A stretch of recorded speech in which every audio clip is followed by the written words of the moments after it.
Congrats on your little bump. I intend to live my life so that I'm truly worthy of the term role model. Thank you. Suck a I hope your mom catch.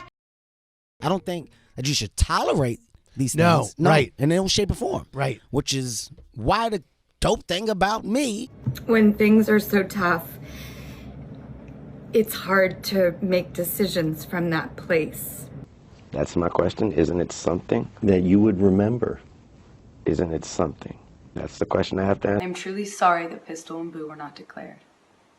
Protecting Australia is important. We got in this room, we go from room to room. We working. We just some young black men and women working, doing legal work. In the shadow of the increasingly horrifying Diddy controversy, a barely known celebrity power couple was broken apart. Jennifer Lopez, henceforth J-Lo, filed for divorce from her husband Ben Affleck in August of this year, something which many had seen coming as they hadn't been seen together for months, and it seemed that they were slowly drifting apart. But it does seem that a simple falling out of love may not be the full story. It's no secret J-Lo dated Diddy decades ago and was likely therefore at least familiar with his freak-offs and other crimes. She was present when, in 1999, allegedly Diddy propelled lead from his hand device into 3 people at a nightclub, which was then allegedly pinned on young rapper Shine, getting him put in prison for 8 years. So suffice to say, J-Lo was pretty close with Diddy and was possibly even part of protecting him from legal consequence by denying the gat was his. When Diddy's mansion was raided, all sorts of things were recovered, from dangerous tools and illicit substances to the famed 1,000 bottles of baby oil, several toys, and even recorded tapes of his illicit and immoral activities. I could go on about how idiotic it is to both record and then store your crimes, but no one's defending Diddy, and this story is about the power couple themselves. Well, according to Suge Knight, not exactly the most innocent person either, amongst Diddy's many freak-off tapes were several tapes of J-Lo. Now, the details on what was in this footage is pretty hazy. Suge himself said they showed J-Lo doing this and J-Lo doing that, but what this and that are is unknown. That makes it pretty concerning given just what we know happened at these parties. This and that could mean anything from recreational illicit use to harder, not so recreational use, to the conducting of several illicit adult actions, potentially with multiple participants, and in possibly the worst case could show J-Lo forcibly interacting with people at these parties, which would be pretty disturbing. Well, when Diddy's mansion was raided in March, it seems that several of these tapes were recovered. By complete coincidence, this is the last time Ben and Jennifer were thought of as a happy couple, with a distinct lack of affection being noticed by reporters from May to August when the divorce was finalized. According to Suge Knight, this is no coincidence whatsoever. He believes that Ben Affleck, a powerful and famous man, was likely given or shown a copy of the tapes of J-Lo by some concerned party. Suge seems quite positive that Affleck did in fact see the videos and was troubled by them, but the details are not known. Given that the FBI is involved and is holding the evidence, it likely wasn't strictly legal for Affleck to be able to view this footage in the first place, so it leaves a big question as to how he may have received it. Diddy was a prolific recorder and allegedly recorded most of the depraved things that he coerced, manipulated, and forced other people to do. Much of this was, it's believed, intended as leverage against those people to keep them quiet and compliant. It's very possible that these videos are such leverage, possibly recorded intentionally and orchestrated to be as vile and embarrassing as possible. If so, then in a way these videos may have had their intended effect, to harm J-Lo and destabilize her life once uncovered. However, it's just as likely that these videos show J-Lo doing some pretty reprehensible things of her own will. Things Affleck may not want to be anywhere near or associated with someone who did. It does seem strange that the power couple united after decades of controversy, and right after P. Diddy's home is raided, they end up going through some marital troubles. Now, it was J-Lo who filed for divorce, as far as we can tell, but they were both clearly losing interest, judging by Affleck skipping her birthday and several other incidents. However, we do not know the circumstances the couple was under. It may be that J-Lo herself is going to end up facing criminal charges, and it's better for Ben and their kids for them to be separate. Or maybe Affleck saw something that changed how he viewed her, and she eventually couldn't stand stand the alienation and filed for divorce. The reporting around this subject has been really strange, with People magazine saying that she was done waiting for Affleck and that he wasn't giving her any signs that he wanted to continue the marriage.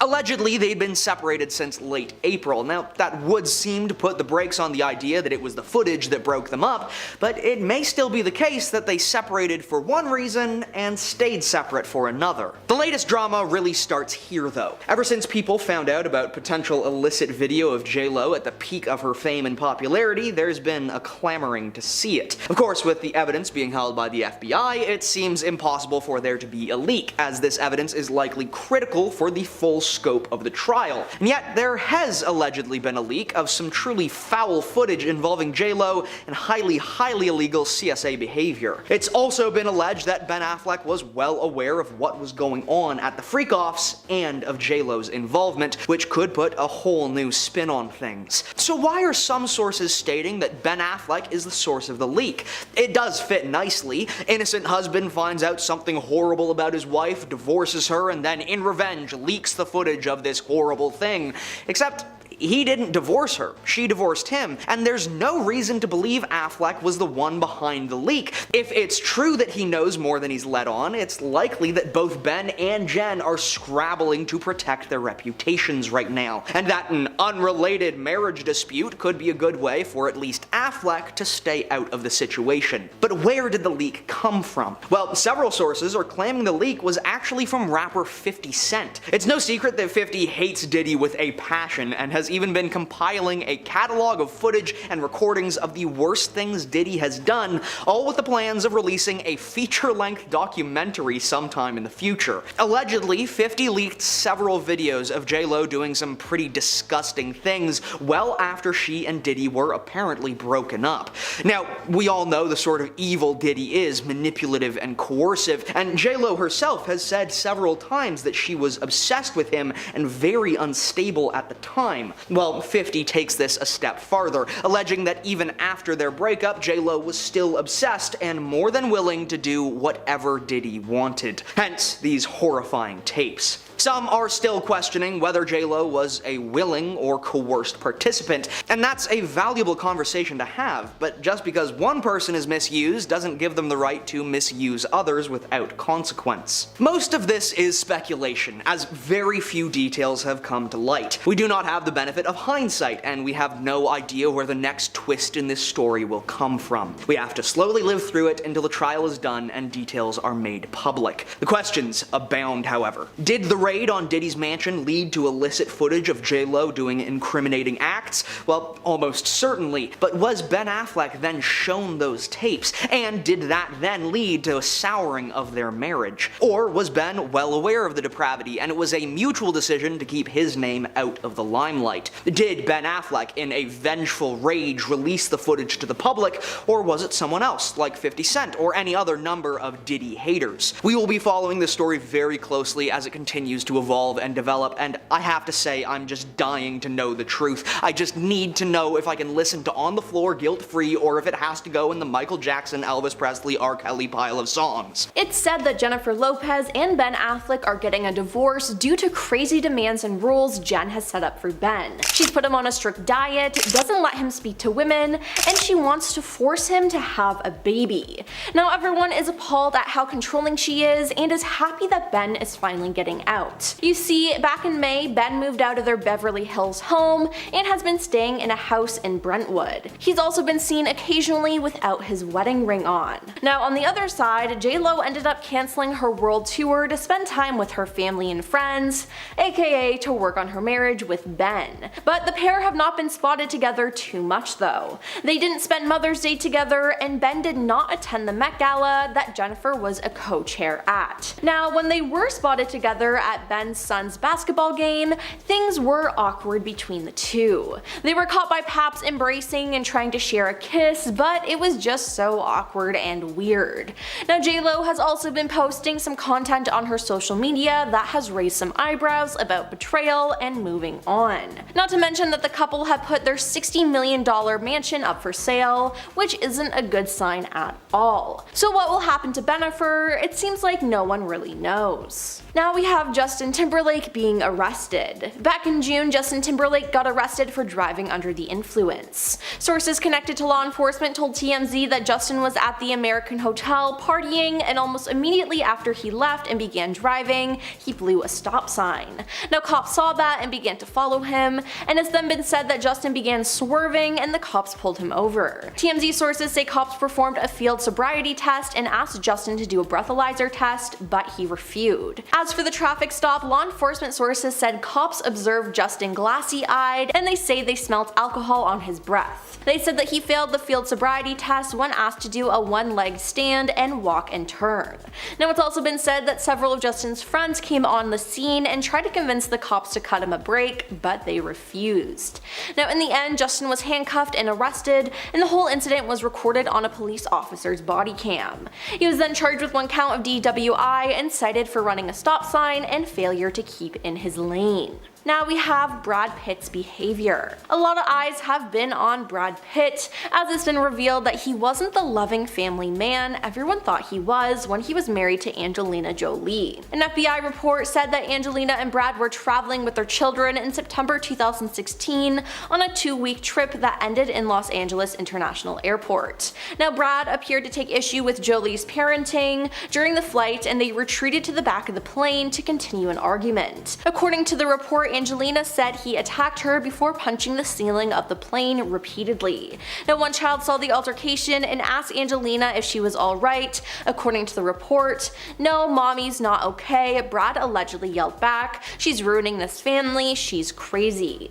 Now after further physical altercation between them both, Brad spilled wine and beer on furniture and Angelina. Not to mention recently, 3 of his children have been dropping Pitt from their name, and one of them even did it legally. With all this information coming out, people are finally starting to turn against the star. Now we have Tiger Woods' cheating scandal. Tiger Woods was one of the best golfers in the world, but made a mistake that proved to be fatal for his career. Now Tiger became engaged to Ellen Nordgren, a Swedish former model, in November 2003, and they married in 2004. They had 2 children together, but in 2009, cheating scandal after cheating scandal was exposed with Tiger. More than a dozen women stepped forward claiming to have had affairs with him. Now when all was said and done, Tiger admitted to sleeping with multiple women, which he later specified was 120. Now it was reported that Tiger allegedly had a months-long affair with a New York City nightclub host, and days and months following this report, more than a dozen women claimed in various media outlets to have had affairs with him. Now he lied about everything before finally confessing to cheating in a televised statement. After 6 years of marriage, his wife Ellen divorced him, which makes a lot of sense. After the news broke, sponsors immediately cut ties with him, and he was out tens of millions of dollars almost overnight. Now everyone was disgusted with his behavior, and he's been trying to rebuild his brand ever since. Now we have Amber Heard. In 2022, Amber Heard and her ex Johnny Depp had a lawsuit that was watched around the world. Now Amber exposed things about how Johnny mistreated her, and a lot of people didn't believe her, and since the trial, she's become one of the most hated people in the world. Now petitions were started to get her removed from her projects, and due to this, she's now moved permanently to a new home outside of Madrid. She's bilingual in Spanish and is happy there, raising her daughter away from the noise, a source said in May 2023. I don't think she's in any hurry to return to work or Hollywood, but she'll probably come back when the time is right for the right project. Now listen, I don't blame her for moving somewhere else. The trial was covered heavily, and she was made aware that pretty much all of the internet hated her, and after going through something as traumatic as that, it doesn't surprise me that she wants to step out of the limelight. Now we'll just have to see if she ever comes back to Hollywood, or if anyone will ever want to work with her again. Now we have Meghan Markle's relationship with her father. Now Meghan Markle has been cancelled multiple times, but it mostly started when it came to her wedding and her father. Meghan's relationship with her estranged father Thomas came under intense media scrutiny as soon as she and Prince Harry announced their engagement in November 2017. In May 2018, just days before the wedding, Thomas teamed up with Jeff Rayner from the Coleman Rayner photography agency in Los Angeles to stage photos related to Thomas's wedding preparations. Then, after the photo mishap with her dad, it seems that Thomas made it worse when he sold a private letter Meghan wrote to him. Meghan wrote a private letter to her dad pleading with him to stop cooperating with the press. In it, Meghan said she felt absolutely blindsided by the pain her father was puppeteered into creating by the media. Now, at the end of her letter, Meghan begged Thomas to please stop lying, please stop creating so much pain, please stop exploiting my relationship with my husband, and please stop taking bait from the press. But Thomas did the exact opposite. Now, he sold this letter to the Mail on Sunday, and the site published it for the world to see even more Markle family secrets. Now we have James Corden's behavior. In 2022, James Corden was exposed for being rude and demanding at a restaurant, and he was temporarily banned from there. In an Instagram post, Keith McNally, the owner of celebrity hotspot Balthazar, explained how James had berated his employees on multiple occasions and called the TV personality a tiny cretin of a human, and detailed 2 incidents of Corden's behavior as a customer. The first account claims that the talk show host was extremely nasty in his demands of Balthazar's manager, reportedly demanding the employee to take care of his drinks so that James would not write any nasty reviews on Yelp or anything like that. Now, another alleged outburst occurred when Corden was dissatisfied with his wife's omelet, and according to the Instagram post, he began yelling like crazy to the server, "You can't do your job, you can't do your job, maybe I should go into the kitchen and cook the omelet myself." Now, after this was revealed, the post went viral and James was forced to address the comments. James said, "The truth is, I have made a rude comment, and it was wrong, it was an unnecessary comment, it was ungracious to the server." And since then, other people have spoken out about his unacceptable behavior.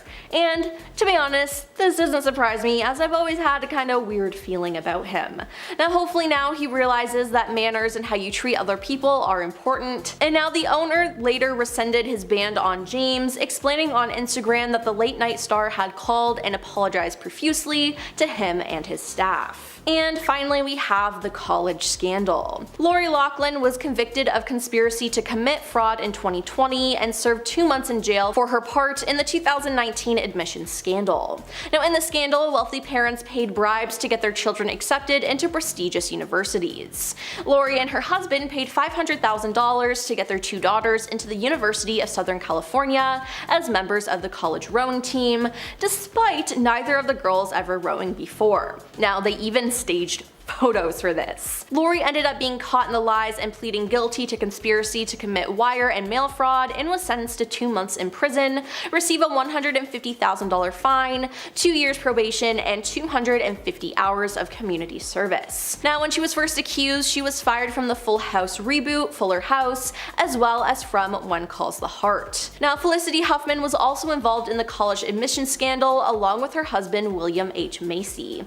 Felicity made a so-called charitable contribution of $15,000 to participate in the college entrance exam cheating scheme on behalf of her eldest daughter, Sophia Grace May. Now, the Desperate Housewives actress and her husband then made arrangements to do the same for their younger daughter, but later decided against it. After she pleaded guilty to fraud charges, she was sentenced to 14 days in prison. She then had to publicly apologize for her role in the scandal, admitting that she paid to improve her daughter's SAT scores. Now, Felicity and Lori were among dozens of wealthy parents who were charged with participating in schemes to bribe coaches and university insiders or cheat on entrance exams. There is currently a lot of drama going on with the film It Ends With Us, most specifically with Blake Lively. Now, the internet has begun to turn on her, and here's everything that's happened. So, starting off, the book it's based off of has been called problematic for romanticizing sensitive topics like DV. The author, Colleen Hoover, also has some controversies, but besides all of this, the movie was made. Now, Blake Lively stars as the main character Lily Bloom, and she's also a producer on the film. She co-stars with Jason Baldoni, who is also the director of the film. Now, with these two having more control over the project than just acting in it, it's no surprise that there were some altercations. Fans on social media have pointed out that the pair have not appeared together for any press or any photos together. Over the past week, Justin has spoken to Access Hollywood, Today, Entertainment Tonight, and Good Morning Morning America, while Blake has spoken to Vogue, Capital FM, and CBS Mornings. Justin only appeared on the red carpet solo and side by side with his wife Emily and other friends and family at the premiere, but never with Lively or other co-stars. Now, according to Paper Magazine, Justin also allegedly didn't introduce the film ahead of the screening with Blake and Colleen Hoover, despite being the director and star of the film, which is a little strange. Unnamed sources told The Hollywood Reporter there were fractures among the filmmakers in post-production, and that Lively, who was a producer on the film, had commissioned her own cut of the film from editor Shane Reed, who was the editor on her husband Ryan Reynolds' film Deadpool and Wolverine. Another source told The Hollywood Reporter Blake's cut may not indicate a feud, as it's not uncommon for a film to undergo multiple cuts during post-production, and the filmmaking team agreed on the final cut, but who knows what truly happened. Then people got really upset when Blake spoke about how involved her husband Ryan Reynolds was in the film. Blake added her own fuel to the fire when she revealed that her husband wrote part of the rooftop scene in the film. The iconic rooftop scene, "My husband actually wrote it. Nobody knows that, but you know," Blake said. Now, apparently this is normal. As Blake said, we help each other all the time. He works on everything I do, I work on everything he does. So his wins, his celebrations are mine and mine are his. Now, multiple unnamed sources told The Hollywood Reporter that Ryan did not write the entire scene, which is a good thing. Now, this could have made Justin upset, and fans seem to speculate that Blake and Ryan may have taken over, effectively stepping on Justin's toes. Now, Blake told Hits Radio UK about one clash she had on set, which she said she is not supposed to be talking about, though she did not specify who it was with, claiming they begged her to remove a Lana Del Rey song from the film.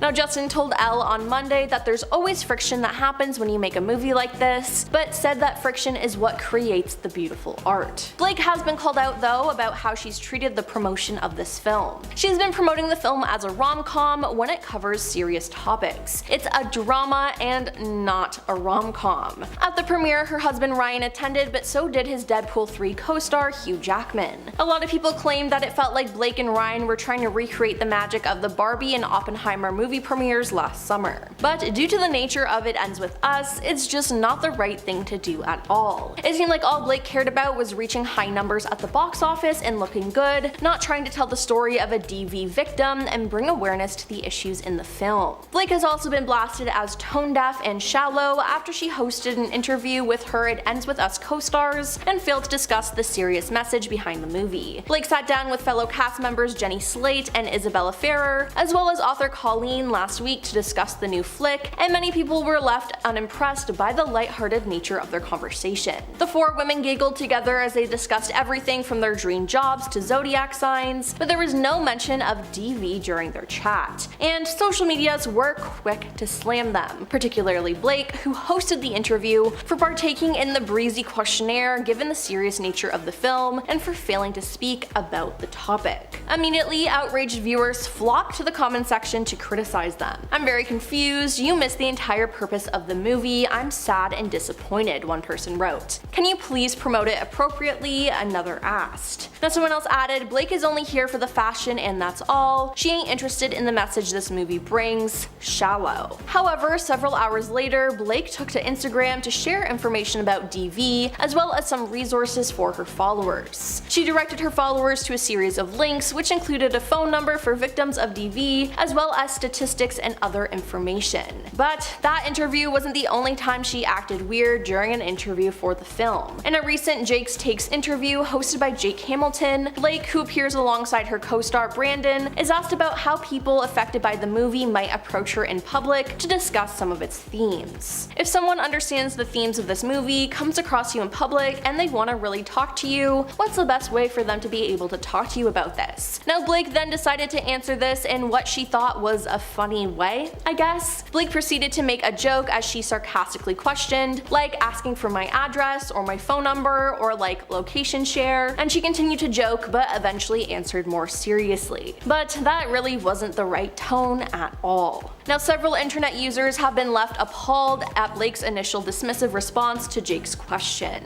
Now, while Blake has touched on the movie's darker side occasionally, she has been lighthearted for most of the press tour. For example, she's focused much of her energy on her floral looks, which reference her character's name and profession.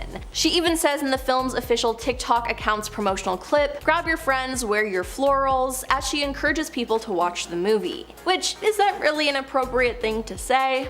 No, not really. Then Blake has also been using the film to promote some of her own businesses. She promoted her drinks company, Betty Buzz, and actually unveiled some floral-inspired cocktails for the film. She then created Betty Blooms, a limited series of bouquets housed in Betty Buzz bottles, as a tie-in to her character's love for flowers. Now, she also used the promo to announce her new hair care line. At the premiere of It Ends With Us, fans also accused Blake of promoting her business for personal gain. Now, during the red carpet event, fans noticed that Blake discussed her hairline rather than focusing on conversations surrounding DV awareness. Others also noticed that Blake's Instagram bio is a link to her hair care line's profile, whereas her co-star Justin's is a link to a non-profit organization focused on helping victims of DV. Now, it's just very two different approaches to this, but Blake's is falling short. Norwegian interviewer Kirsty Flaw, who goes by Kirsty, has uploaded her 2016 interview with Blake that was so uncomfortable it made her want to quit her journalism career. Kirsty posted a video simply called "The Blake Lively Interview That Made Me Want to Quit My Job" to her popular YouTube channel earlier this week, and viewers have been left horrified by the 4-minute long footage. In the clip, Brooke is promoting the movie Cafe Society and is joined by her co-star Parker Posey. Now, the movie came out in July 2016, and this interview would have taken place at around the same time.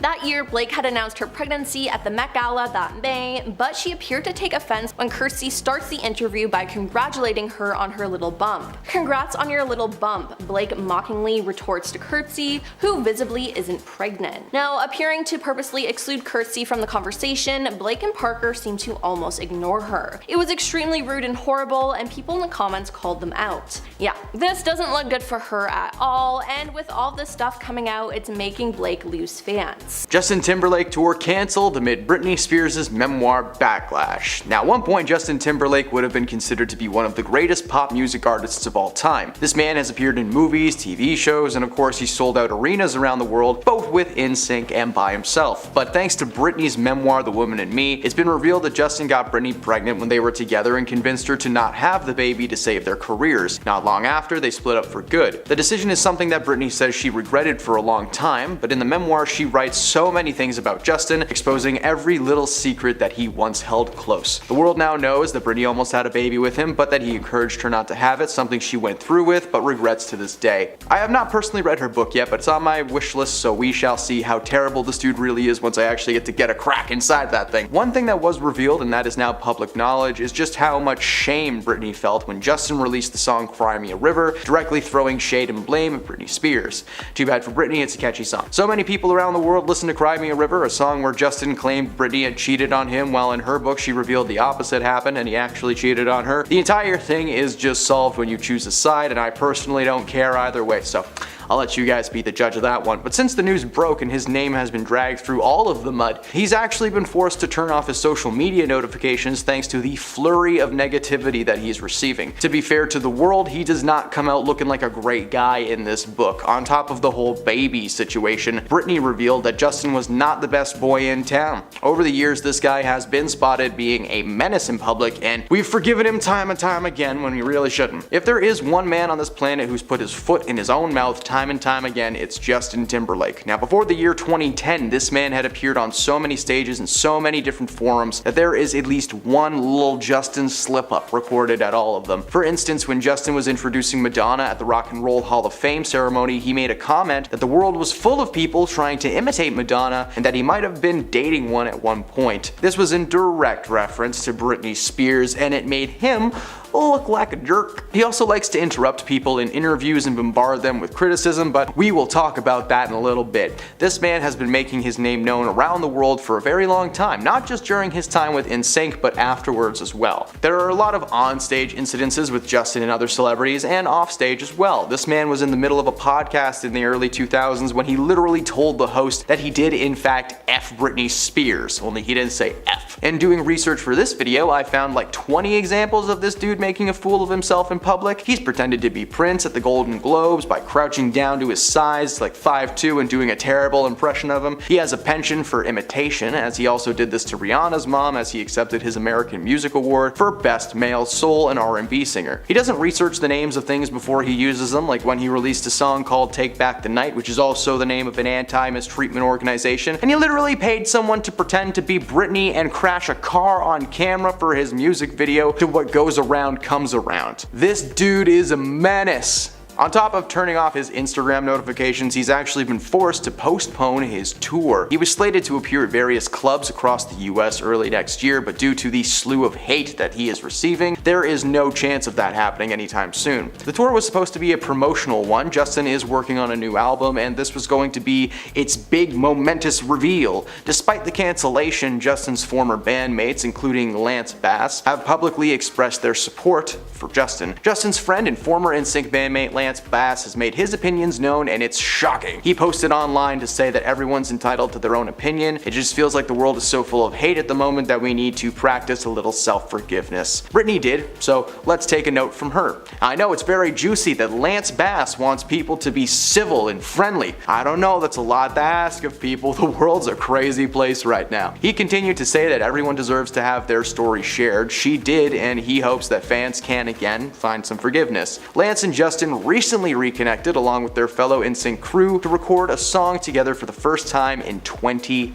years. Unfortunately, it seems like this will be the only time that these guys get back together anytime soon. The backlash coming Justin's way is next level. According to sources, Justin actually had no idea that he'd be featured so prominently in this book. Of course, he was under the impression that she would expose some secrets for the purposes of plot, but not air out every single little piece of dirty laundry that there was to offer. According to a source, Justin is actually very disappointed about the whole situation. He felt disappointed that she felt the need to write so much about him specifically. He also has a lot of regret in his soul knowing that he hurt Britney when he was so young. Britney has every right to tell her side of the story so that herself and everyone involved can begin to heal and move on, according to Justin's wife, Jessica Biel. Justin's current wife is no stranger to her husband being a pain in the neck. One night a few years back, Justin was spotted holding hands with his Palmer co-star Alicia Wainwright while he was still very much married to Jessica, and she was pregnant with their second kid. Of course, the internet, being what it is, saw this man holding another woman's hand and just assumed that he was cheating on her, but it turned out that that was not the case, so if you thought that when you first saw the picture, I'm sorry, that's silly. Justin was forced to release a public statement clarifying that he had in fact not done anything bad with his co-star at all. He had a bit too much no-no juice, he wasn't paying attention to how he was acting, and he actually claims to have grown close to his co-star, but in more like a brother-sister kind of way. Jessica forgave him, but he continued to showcase a pattern of careless actions. He's used offensive accents and language during interviews and even while he's been on stage performing music. Because Justin associates himself with rap, he seems to think he's okay to use slang and speak with an accent that just doesn't sound right coming from his mouth. Jessica and Justin actually posted a photo together on Instagram with a caption, "Here we come, and dang, my wife is hot, hashtag time's up, hashtag why we wear black." For those of you who may have forgotten, hashtag time's up and the fact that everyone was wearing black at the Grammys in 2018 was to stand in solidarity with survivors of mistreatments. So you can imagine people got pretty upset about that. Justin really should not be so upset about the revelations in this memoir compared to, I don't know, Britney's parents. This man seems like an angel. One thing that comes up a lot in Britney's memoir is her relationship to her family. She discusses the strain that's been placed on the bond between herself and her mother, Lynn Spears. She dives deep into her childhood and what really went down. In the book, she said that she started drinking no-no juice with her mother when she was in the 8th grade. Of course, that's awful and nobody should ever do that because Britney wouldn't just have a sip of grape juice now and again, she would drink no-no juice like it was her job. She explained that for fun, she started having fruity no-no juice with her mom while they were in Biloxi, Mississippi. To make things feel less illegal, they would call the drinks toddies, named after the adult beverage that's basically just no-no tea. Britney felt a special bond with her mother because of this, especially considering the contrast between her mother and her father Jamie. When her mother had a few, she was bubbly and happy, and so was Britney, but when Jamie had a few, he'd get angry and depressed. The behavior is terrible, and while bonding with your parents is awesome, that's not the right way to do it. Britney's father, Jamie, has had a complex relationship with his daughter for most of her life. In her memoir, she shared the harsh judgment she constantly received from him. She explained that she thought getting criticized for her body in the press was bad, but it hurt even more when it was coming from her own dad. He repeatedly told her that she looked heavy and that she needed to do something about it. She explained that even as a small child, he would never give her the love or attention that she needed. In the book, she said that feeling like you are never good enough is soul-crushing for a young child. He drummed that message into her growing up, and even after she accomplished so much, he was continuing to make her feel like dirt. Jamie's wild opinions about Britney got so much worse when she was under her conservatorship. Under the conservatorship, Jamie was named as one of the several people in her life that can make important decisions for her. She was forced to grow her recently shaved hair back out and go back into shape, whatever that means. For 13 years, Jamie remained in control of her life right up until the suspension in 2021. As many may know, Britney was placed under a psychiatric hold in 2008 following what we will call a difficult night, and was later placed under a conservatorship by her father, Jamie. In her book, she explains what she actually had to go through at the time, saying that shaving her head and acting out were just ways of pushing back. Under the conservatorship, she was made to understand that those days were now over. She had to grow her hair back, get into shape, take medications, go to bed early, all this terrible stuff that she was being forced to do by other people. Britney revealed that she felt like an infant under the conservatorship and lost her passion for music, explaining that she started to feel more and more like a thing on stage rather than a person.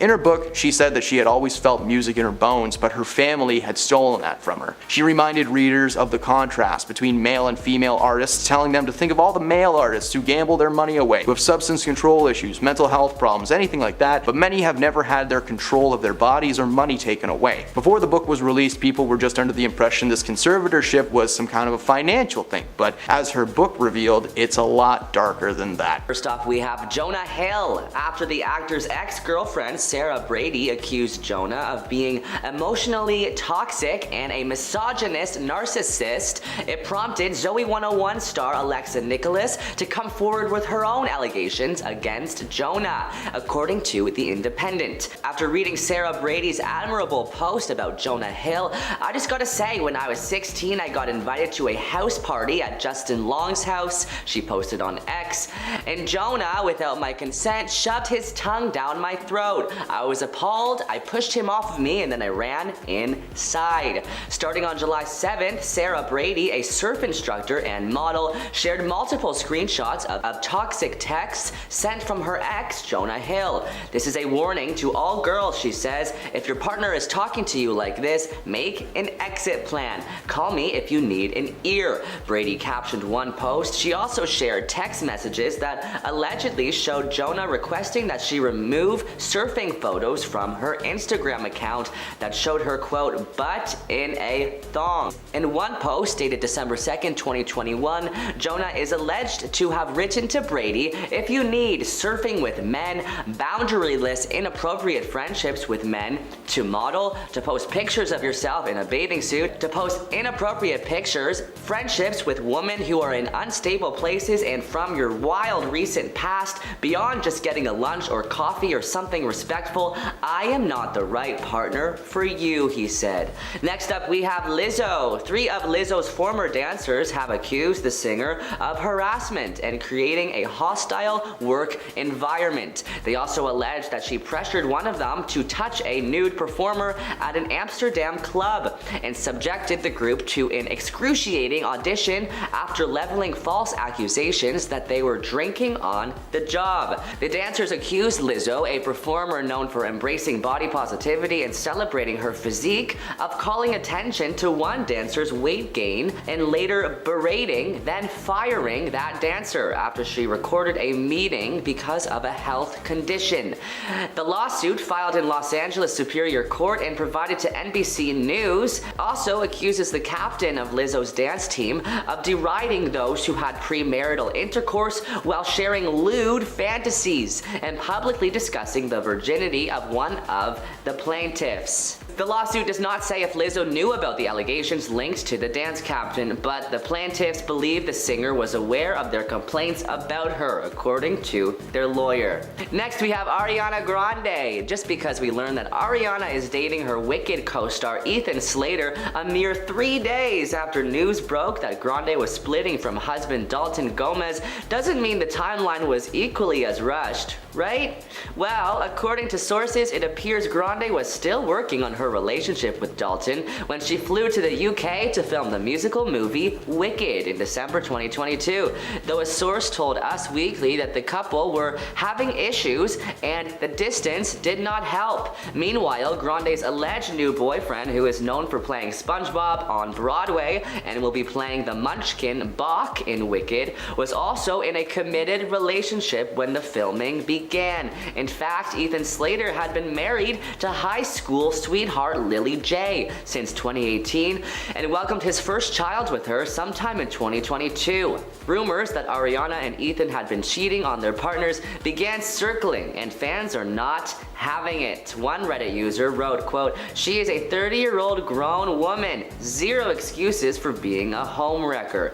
That man had a newborn baby. Selfish beyond measure." Adding, "A newborn and wife whom Ariana hung out with on multiple couples outings. The wife considered her a friend." Another user wrote a detailed thread on the situation saying, "For the past couple of years, she'll do anything to preserve her happiness at any cost, even when it's messed up. It was inevitable that she was going to get divorced before she got married, and she has a long pattern of not being able to be single and going from one guy to the next. The one time she was single, she threw herself into work, and as soon as her tour was over, she was with somebody else.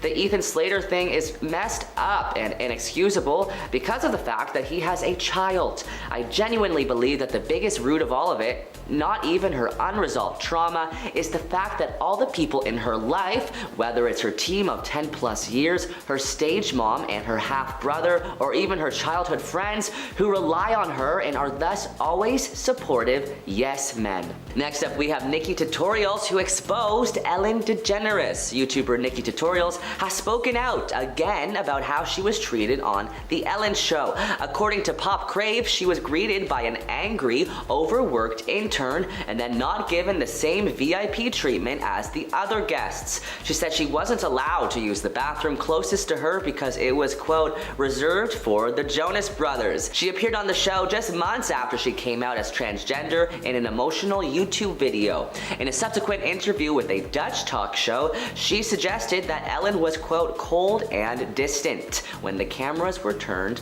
off. Next up, we have Colleen Ballinger. Fellow YouTuber Trisha Paytas exposed Colleen for her insane behavior. The 35-year-old confirmed that her and Colleen Ballinger's Oversharing podcast was coming to an end after just 3 episodes. Trisha opened up about the decision to cancel the podcast following the allegation from a former fan of Colleen's, Johnny Silvestri, who said that Colleen had previously sent him NSFW photos and videos of Trisha from her OF while making fun of her. Trisha said that she reached out to Colleen about the allegations and she denied them. "This is all very embarrassing," Trisha said in her July 9th, 2023 YouTube video. "It's very embarrassing at the end of the day. I don't get embarrassed by many things, obviously, but the podcast ending after 3 episodes is embarrassing." The podcast, which premiered May 2023, released its last episode on June 6th, days after allegations of Colleen forming inappropriate relationships with fans surfaced. In late June 2023, Colleen responded with a 10-minute ukulele song where she admitted previous wrongdoings but denied doing anything wrong with her fans. Of the whole experience, Trisha reiterated, "Us doing all this is embarrassing. It takes a lot for me to get embarrassed. When I say I've never wanted a chapter in my life to be over faster than this," Trisha continued, "even though it was a very small chapter, I mean it." Next up, we have Mark Wahlberg. Mark Wahlberg's history of racially motivated attacks have resurfaced after the actor was accused of hypocrisy for sharing a post supporting Black Lives Matter. Many commenters accused Wahlberg of hypocrisy given his history of using racial slurs and hate crimes as a teenager. The Independent has approached Wahlberg's representatives for comments on these accusations with no response. response. While living in Boston in the 1980s, Mark was twice charged for race-related crimes, serving time in jail for one of the attacks. Yikes. Next up, we have Dave Chappelle. Following the end of the Chappelle Show, Dave Chappelle went on an extended break and only made occasional appearances in the media. That changed, however, around the mid-2010s, when he started regularly doing stand-up once again. However, this return has been married in various controversies, with the comedian making some ill-advised jokes throughout his specials. In 2021, The Closer was released on Netflix to mixed reviews and widespread controversy. Chappelle was accused of making transphobic remarks, and the special caused various Netflix employees to walk off the job in protest. Regardless, Chappelle continues his stand-up career. In 2022, he headlined 4 nights at the Hollywood Bowl and hosted Saturday Night Live.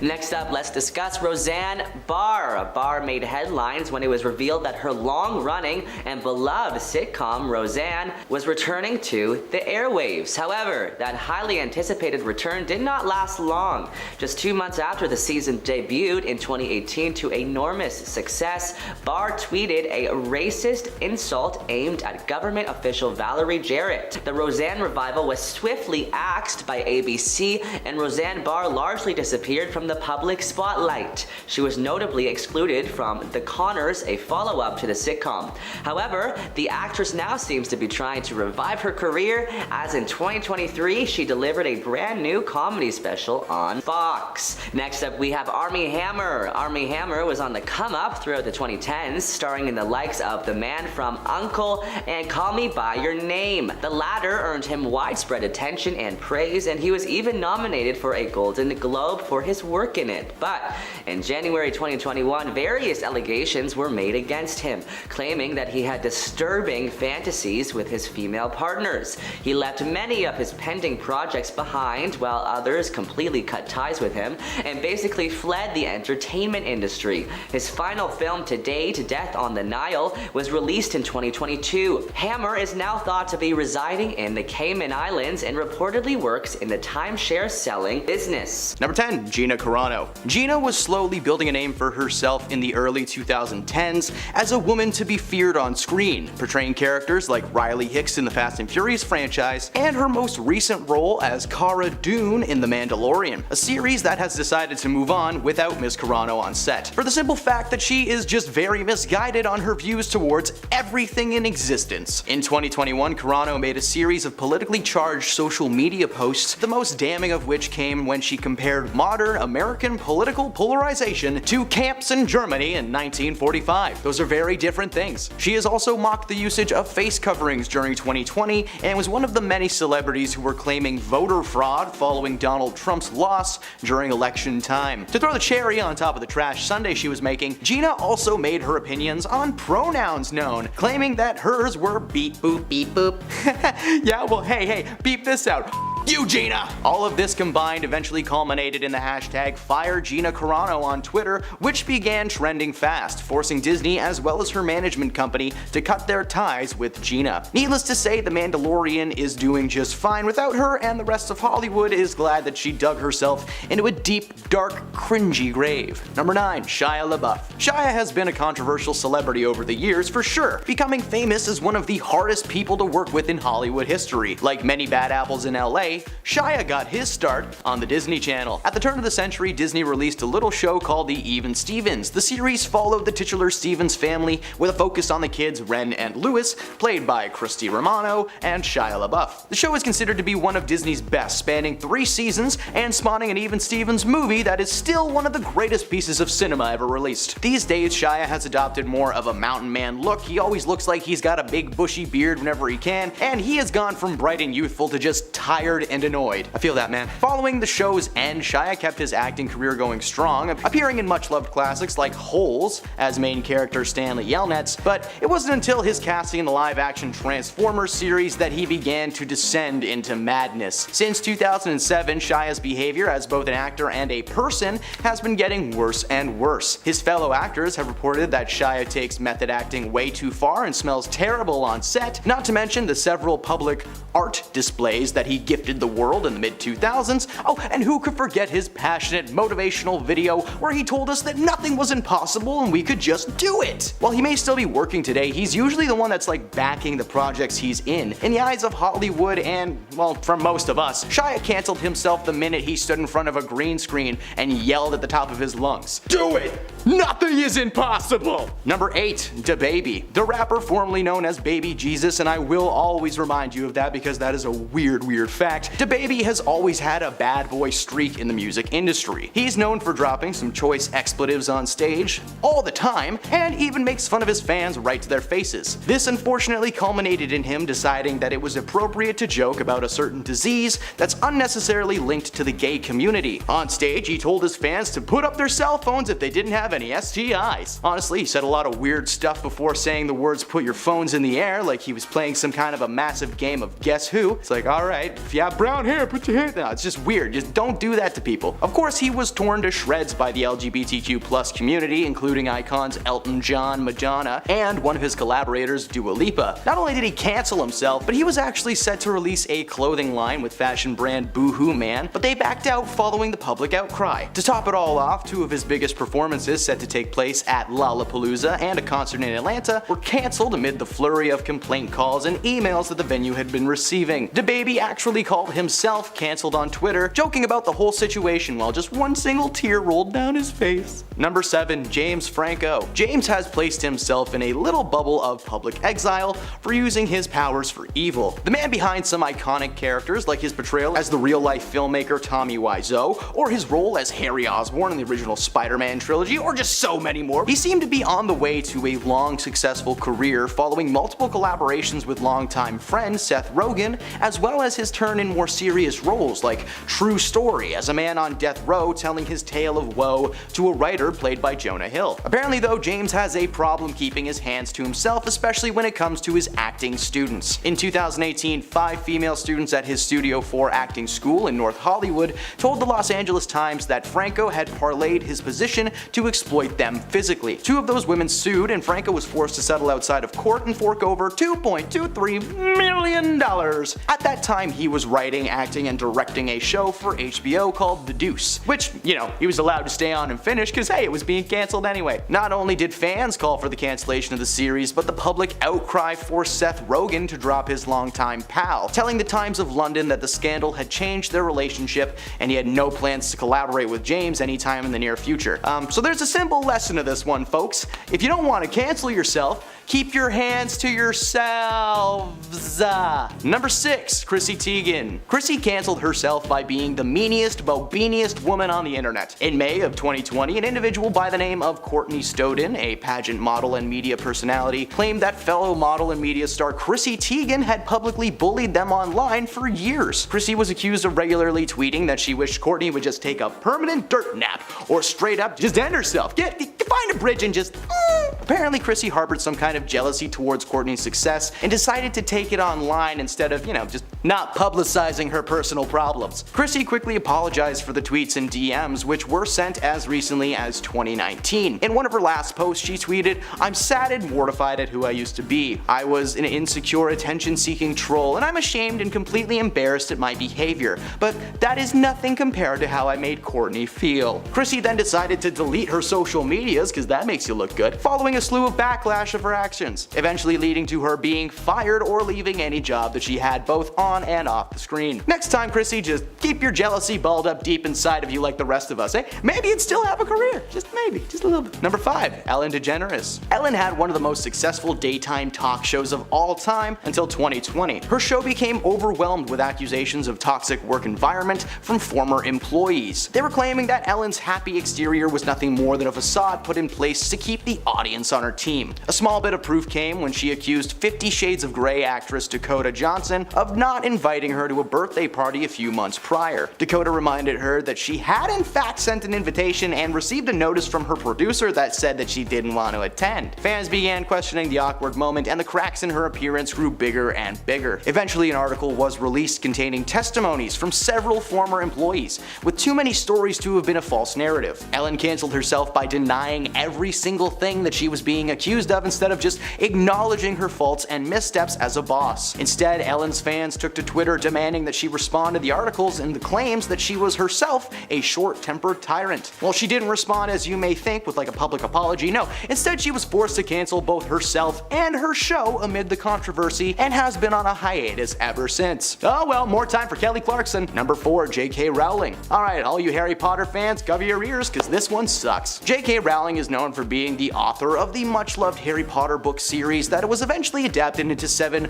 gloriously magical movies and Order of the Phoenix. In June 2020, Rowling retweeted an op-ed piece that discussed people who menstruate, apparently taking issue with the fact that the article did not use the word women. She tweeted, "People who menstruate. I'm sure there used to be a word for those people. Someone help me out. Woman, wimpund, womud." Oh man, every time I read that, steam comes out of my ears. I don't like this woman. While this tweet garnered massive amounts of backlash from fans, Rowling doubled down on her views in more detail. She tweeted out, "If gender isn't real, there is no same-gender attraction. I know and love trans people, but erasing the concept of gender removes the ability of many to meaningfully discuss their lives." Okay. She went on to say she respected trans people's right to live any way that feels authentic to them. At the same time, my life has been shaped by being a female. She then claimed that it wasn't wrong to speak the truth and be proud of your opinions, but hey, yeah, it is. Everyone in the world called JK out for her comments and views, with the live-action Harry Potter stars even taking to Twitter to call out her behavior and stand with the trans community. JK's publishers dropped her from their rosters, and the future of her writing career has gone up in smoke like it was straight out of the Death Eater's bum bum. If she had just kept her opinions to herself, maybe The Cursed Child would be an awesome movie instead of an okay play. Just saying, JK, go away, let us do stuff with your properties, please. Number 3, Dave Chappelle. Dave Chappelle dominated the comedy scene in the 1990s and early 2000s.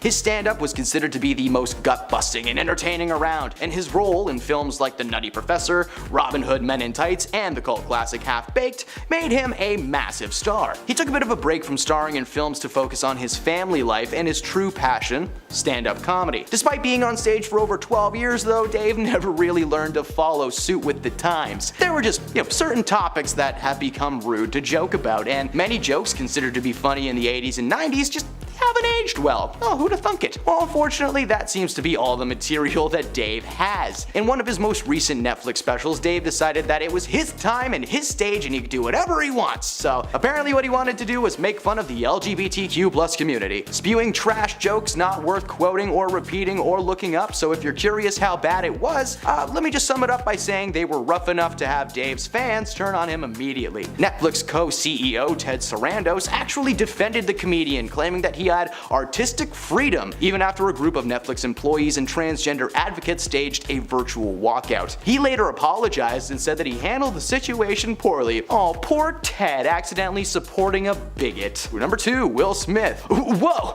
Will Smith canceled himself?